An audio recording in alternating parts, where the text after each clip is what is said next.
میں جب بیت ہوا نا 97 میں 1997 میں تو میری پوری فیملی اہل حدیث تھی. میری والدہ بہنیں سب وابی صحیح اہل حدیث تھے. انہاں دی ساری فیملی بیت ہون تو پہلے اہل حدیث سی. وہ بیت ہو گیا میں تو میری والدہ نے بڑی مخالفت کی کہ میں ٹانگیں توڑ دوں گی, یہ شرک ہے, یہ بدعت ہے. اب بیت ہو کے جس دن میں آیا ہوں نا, خلیفہ حمزہ صاحب کا گھر تھا ایک فور اسلام آباد میں, وہ میرا تھا خیابان سر سید. حافظ ظفر صاحب مجھے بیعت کروانے والے ہیں.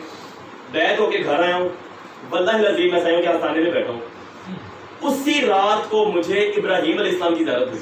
کٹر وابی ابراہیم علیہ السلام کی زیارت ہوئی. ایک منٹ, جس دن بیعت ہو کے گئے نا جی, اسی رات حضرت ابراہیم علیہ السلام کی زیارت ہوئی آپ کے ساتھ. اسی رات کہتے ہیں میں کٹر وابی سی.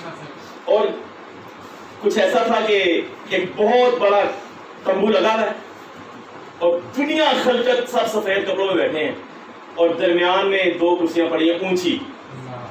تو میں نے عرض کیا سرکار آپ کون ہیں؟ فرماتے ہیں میں خلیل علیہ السلام. تو فرماتے ہیں کہ یہاں بیٹھ جاؤ, یہ ناجی لوگ ہیں, یہ لوگ ناجی ہیں. مجھے اس کا معنی بھی نہیں پتا تھا ناجی کسے کہتے ہیں. سن لیا ہے. تو ادھر 2 کرسیاں پڑی ہیں پورے پنڈال کے درمیان میں اور اس پہ 2 ہستیاں تشریف فرمائیں. خدا کی قسم 2 ہستیاں تشریف فرمائیں. میں نے کہا سرکار یہ کون ہے؟ فرمایا ایک تیرا پیر ہے, دوسرا غوث اعظم ہے. میں قسم اٹھا کے یہ بات کہہ رہا ہوں, ایک تیرا پیر ہے, دوسرے غوث اعظم ہے. صبح ہوئی, صبح محفل تھی صوفی ضیاء صاحب کے گھر خیابان سر سید میں. میں نے کہا ضیاء بھائی محفل کہنے فجر کے بعد صحیح تشریف لائیں گے. میں گیا, میں نے جا کے سائیوں سرچ کی.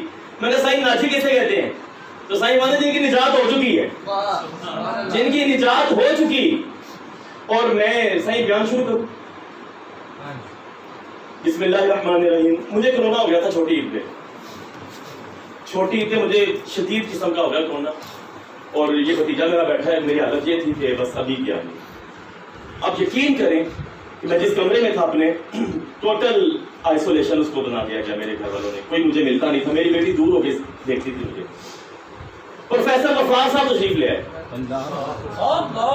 پروفیسر غفار صاحب, مجھے یقین ہو گیا میں نے بچنا کوئی نہیں. ہمارے مینوں عید تے کرونا ہو گیا تے سارے گھر والے میں تو دور ہو گئے تے پروفیسر صاحب, پروفیسر عبد الغفار صاحب تشریف لے آئے میرے کو. تے سمجھے میں ہن سمجھا کہ ہن میں بچنا نہیں. یہ عالم ہو گیا. پروفیسر غفار صاحب تشریف فرما ہوئے میرے گھر میں, میرے کمرے میں. تو میں نے ان سے پوچھا, میں کہا مجھے لینے کے لیے آئے ہیں؟ کہہ لگے لینے نہیں آیا, بوسا گن باراستان کام لے. پریشان نہ ہو, تو نے سیوں کی تحریر چومی ہے, تجھے کچھ نہیں ہوتا. اللہ کی قسم. تو میں نے کہا جی آپ کے ساتھ کیا ہوا؟ یہ میری پہلی زیارت ہوئی ہے پروفیسر غفار صاحب کی. میں نے کہا جی آپ کے ساتھ کیا ہوا؟ تو کہنے لگے فرشتے آئے تھے مجھ سے سوال جواب کرنے, فرشتے آئے تھے, لیکن جب انہوں نے دیکھا کہ ڈاکٹر صاحب کا مرید ہے وہ ایسے ہی واپس چلے گئے, انہوں نے سوال ہی نہیں پوچھے مجھ سے, بغیر حساب کے بخش دیا گیا. یہ پروفیسر غفار صاحب کی بات ہے. اور جو بھی یہ پڑھے ہیں تو تے کعبے داوی کعبہ. فرمایا کہ پروفیسر صاحب نے محض کی تھی کہ حضور تواڈے نال کی ہوئی قبر دے وچ, تے او فرماندے کہ فرشتے آئے, جب انہوں نے دیکھا کہ سائیں بابا سرکار دا مرید ہے, وہ اتنے واپس چلے گئے, سوال کیتے ہی نہیں, ویسے ہی واپس. اور جو ابھی سائیں مہربانی فرما رہے ہیں, یہ شعر, اس شعر کی اتنی معرفت ہے ہم اس تک پہنچ نہیں سکتے. لیکن جو آیت مبارکہ, یہ تو 5ویں پارے میں ہے, من یطیع الرسول فقد اطاع اللہ. جس نے رسول اللہ کی اطاعت کی, غلامی کی, پیروی کی, اس نے حقیقتاً اللہ کی پیروی کی. صحیح بخاری میں حدیث ہے, مکہ میں کس کا گھر ہے؟ اللہ تعالیٰ کا. مدینہ شریف میں کون ہے؟ ہمارے آقا پاک صلی اللہ علیہ وسلم. اب صحیح بخاری میں حدیث ہے, حضور کریم دعا فرما رہے ہیں, اللہم حبب الینا المدینہ کحبنا المکہ او اشد. تینوں منیا جنہیں رب نو منیا. حضور کریم نے فرمایا یا اللہ ہمارے دلوں میں مدینے کی محبت ایسی ڈال دے جیسی مکے کی ڈالی. آگے فرمایا او اشد, مکے سے بھی شدید محبت ہمارے دلوں میں مدینے کی ڈال دے. تو پھر میں کیوں نہ کہوں تینوں منیا جی میں رب نو منیا. حضرت جبرائیل امین اللہ تعالیٰ کی بارگاہ میں عرض کرتے ہیں, یا اللہ میں کبھی مسافر بن کے تیرے محبوب کی بارگاہ میں گیا ہوں, کبھی میں یتیم بن کے گیا ہوں، کبھی فقیر بن کے گیا ہوں، کبھی لمبے بالوں کے ساتھ گیا ہوں، کبھی میں مختلف روپ دھار کے میں تیرے محبوب کی بارگاہ میں گیا ہوں۔ آج میرا دل کرتا ہے کہ میں اپنی اصلی شکل جو تو نے مجھے دی ہے میں اس میں تیرے محبوب کی زیارت کروں۔ جبریل امین صلی اللہ علیہ وسلم نے فرمایا کہ چلا جائے گا میرے محبوب کی زیارت کرنے؟ چلا جائے گا؟ چلا جاؤں گا۔ فرمایا پھر جا۔ اب ادھر سے جبریل چلا اور ادھر سے میرے نبی پاک کو اللہ نے بتا دیا کہ جبریل آ رہا ہے، محبوب جبریل اپنی اصلی شکل میں آ رہا ہے، آپ بھی اپنی بشریت کی چادر اتار دیں۔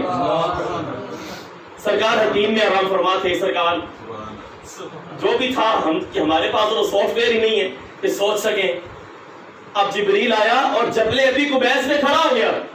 مکے کے باہر ایک پہاڑی ہے، پہلی دعوت اسلام کی جو سرکار نے دی تھی نا جبل ابی قبیس پہ دی، اس پہ کھڑا ہوا جبریل۔ اب آگے نہیں آ رہا حرم شریف میں۔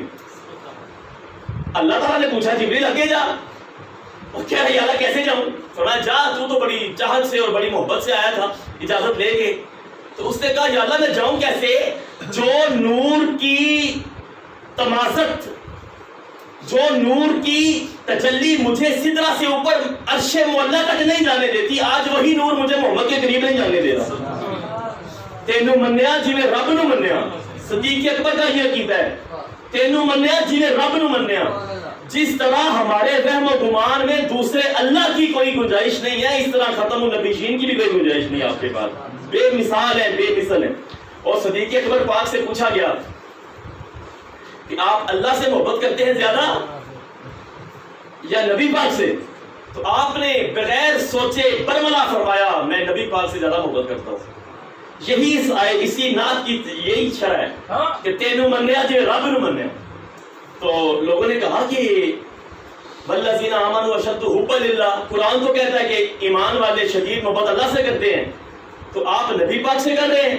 فرمایا نبی پاک کی محبت ہی تو ایمان ہے، جب ان کی محبت آ جائے گی ایمان والے بن جاؤ گے، اللہ سے محبت اپنے آپ عطا ہو جائے گی، اور وہ بھی سرکار کے کرم سے عطا ہو جائے گی۔ تو یہ ہے اس نعت کا فیض کہ تینوں منیا جنہیں رب نو منیا۔ عثمان غنی صلح حدیبیہ، عثمان غنی کو سفیر مصطفیٰ بنا کے بھیج دیا گیا، اور جب کافروں نے دیکھا کہ عثمان غنی آئے ہیں تو چونکہ آپ مکہ کے تھے تو لوگوں نے کہا عثمان تو آ گیا ہے، تو عمرہ کر لے۔ یہی ہے نا صحیح بخاری، آپ آگے آپ عمرہ کر لیں، آپ طواف کریں، آپ کعبہ کی زیارت کریں، ملتزم کو پکڑیں، آپ زمزم کا پانی پئیں، صفا مروہ کی صحیح کریں، لیکن آپ کے نبی کو ہم نہیں کرنے دیں گے۔ اب اگر عثمان غنی ہم جیسے ہوتے تو کیا کرتے؟ اسی بھج کے چھالا مار دیتے تب طواف کعبہ کرنے واسطے۔ لیکن آج بھی حدیث چمک رہی ہے، آپ نے فرمایا تینوں منیا جی رب نو منیا، میرے نبی پاک میرے ساتھ نہ ہو میں خانہ کعبہ کو طواف تو بڑی دور کی بات ہے دیکھنا پسند نہیں کرتا۔ یہی وہ عقیدہ عثمان غنی کا، تینوں منیا جی رب نو منیا۔ اور 27واں پارہ اٹھا کے دیکھیں، اتنی باتیں کر رہے ہیں، کیا قرآن پاک میں کہیں لکھا ہے کہ تینوں منیا جی رب نو منیا؟ تو قرآن نے اس کا بھی جواب دیا، وَمَا يَنْتِقُ عَنِ الْهَوَىٰ إِنْ هُوَ إِلَّا وَحْيٌ يُوحَىٰ۔ میرے نبی کی زبان پہ اللہ کہہ رہا ہے میں خود بولتا ہوں، میرا نبی تو میری مرضی کے بغیر بولتا نہیں۔ تو جتنے بھی شک و شبہ پیدا ہوتا ہے اس شعر کو سننے کے بعد کہ شاید یہ شرک نہ ہو جائے، خیر گناہ نہ ہو جائے، بلکہ میرے نبی پاک نے احد غالباً بدر کے موقع پہ حضور نے قسم اٹھائی آپ کے ایمان کی، واللہ انی لا اخاف ان تشرکوا بعدی۔ یہ صحیح بخاری ہے کہ میری امت دنیا دار بن سکتی ہے، میری امت مشرک نہیں ہو سکتی۔ اور اگر نبی پاک کو مان کے بندہ مشرک ہو، جی وہ ایک حدیث مبارکہ کچھ دنوں پہلے یہ مرموں میں ایک شیعہ ذاکر نے بڑی بکواس کی، اس نے ابو بکر صدیق کو بڑی بکواس کی، اس نے آخری درجے کی گستاخی اس نے کر دی حضرت ابو بکر صدیق کی شان میں۔ میرے نبی پاک کا ارشاد ہے جتنے علوم اللہ نے دیے ہیں مجھ کو میں نے وہ سارے ابو بکر صدیق کے سینے میں بھر دیے، اور فرمایا ابو بکر عمر عثمان اور علی کی محبت منافق کے دل میں نہیں آ سکتی۔ اور پھر دیکھیں جن کے اندر سرکار سیدنا ابو بکر صدیق کا بغض ہے، میں اس قدر دل میرا جلا ہوا ہے اس بات سے میں آپ کو بتا نہیں سکتا کہ حضور کریم نے فرمایا مسجد نبوی میں ایک بندہ آ رہا ہے، اس کی پنڈلی سے خون بہ رہا ہے، پنڈلی سمجھتے نا ٹانگ، خون نکل رہا ہے اس کے. تو میرے نبی پاک نے ارشاد فرمایا تجھے کیا ہوا ہے؟ یہ صحیح ترمذی کی حدیث ہے یہ. تو اس نے کہا یا رسول اللہ میں راستے میں آیا ہوں تو ایک کتیا بیٹھی ہے, اس نے مجھے کاٹ لیا ہے. فرمایا بیٹھ جاؤ. وہ بیٹھ گیا. تھوڑی دیر گزرے ایک اور بندہ آیا, اس کی بھی پنڈلی سے خون آ رہا ہے, سیم پلیس, اسی جگہ سے خون آ رہا ہے.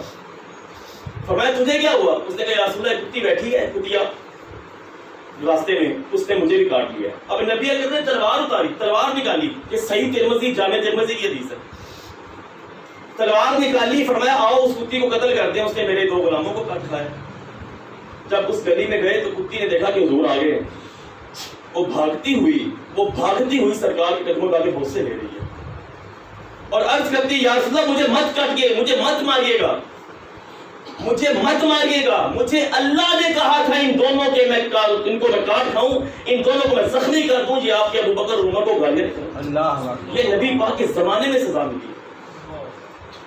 صدیق اکبر اور فاروق اعظم کو یہ گالیاں نکالتے. ایک جی صحیح جواب عرض یہ کی تھی یا رسول اللہ مینوں اللہ تعالیٰ نے حکم دیتا ہے کہ حضرت ابو بکر صدیق اور حضرت عمر دے گستاخ انہوں نے گالیاں دیتے تو انہوں نے کاٹ. یہ صحیح حدیث جامع ترمذی میں ہے. اور حضرت ابو بکر صدیق مسلمہ کذاب کے خلاف کون کھڑا ہوا ہے؟ صدیق اکبر کھڑے ہوئے ہیں. منکرین زکوٰۃ کے بعد کوئی شک نہیں امام حسین پاک کی بڑی شان ہے, کوئی شک نہیں. لیکن خدا کی قسم اسلام کو بچانے والی ہستی ابو بکر صدیق سرکار کی ہے. اور اللہ تعالیٰ قرآن پاک میں ارشاد فرما رہا ہے الذی یؤتی مالہ یتزکیٰ. 12 آیتیں ہیں اس پوری صورت میں جو نازل ہوئی ہیں. الذی یؤتی مالہ یتزکیٰ, وہ مال خرچ کر کے اپنے آپ کو پاک کرتا ہے. یتزکیٰ, وہ خوب ستھرا ہو رہا ہے, وہ ستھرا ہو رہا ہے. اور صحیح بخاری کی حدیث ہے کہ ایک ابو بکر صدیق ہے اور جنت کے 8 دروازے ہیں, جنت کے 8 دروازے, اور اکیلے ابو بکر صدیق پوری تمدن انسانی میں, پوری شریعت مطہرہ میں صرف ایک ابو بکر صدیق ایسا ہے جس کو جنت کے 8 دروازوں میں سے شرف داخلہ ہو. اے ابو بکر آپ جس مرضی دروازے سے داخل ہو جائیں. اور پھر نبی اکرم نے ارشاد فرمایا قیامت کا دن ہوگا اور قبریں کھلیں گی, قبریں کھلیں گی, قبریں کھلیں گی. تو حضور نے فرمایا کہ جب ابو بکر صدیق کی قبر مبارک کھلے گی تو اللہ تعالیٰ ان سے فرمائے گا ابو بکر تو ادھر رک جا, آپ نے آگے نہیں آنا میدان محشر کی طرف. وہ عرض کریں گے یا اللہ کیوں نہیں آگے آنا, سارے لوگ جا رہے ہیں حساب کتاب کے لیے. تو اللہ تعالیٰ فرمائے گا اے ابو بکر میں نے فرشتوں کا پورا کانوائے, پورا پروٹوکول میں نے تیرے لیے تیار کیا ہے, تو اکیلا نہیں جائے گا, پوری بارات کے ساتھ تو جائے گا میدان محشر میں. تو وہ عاجزی کا اظہار کریں گے یا اللہ میں نے ایسا کام کوئی نہیں کیا. انکساری کا اظہار کریں گے کہ مجھے کیوں اتنے انعامات دیے جا رہے ہیں. تو اللہ تعالیٰ فرمائے گا اے ابو بکر صدیق تو نے دنیا میں میرے محبوب کو اکیلا نہیں چھوڑا, میں قیامت کے دن اپنے محبوب کے محبوب کو اکیلا نہیں چھوڑ سکتا. تو اللہ تعالیٰ ہم سب کو سرکار کے صحابہ کرام کی عزت اور بالخصوص ہمارے مرشد کریم سیدنا صدیق اکبر سائیوں کے وسیلے سے وہ ہمارے مرشد ہیں, اللہ تعالیٰ ہم سب کو ان کی عزت پر پیدا دینے کی توفیق عطا فرمائے.